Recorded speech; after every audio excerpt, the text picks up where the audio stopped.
Almost 500,000 of these lovable birds come to our coast each summer, mostly to islands such as these, the Farnes, off Northumberland. Their broad bills enable them to carry remarkably large numbers of sand eels. But their catch is always temptingly visible.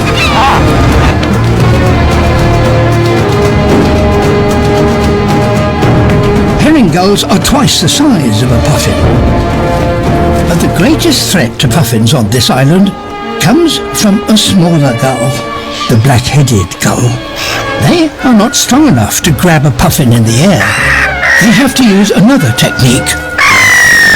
They try to snatch the sand eels right out of the puffin's beak.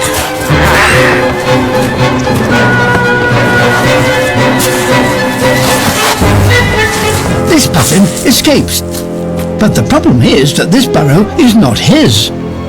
He can't stay down there for long, and the gulls seem to know that.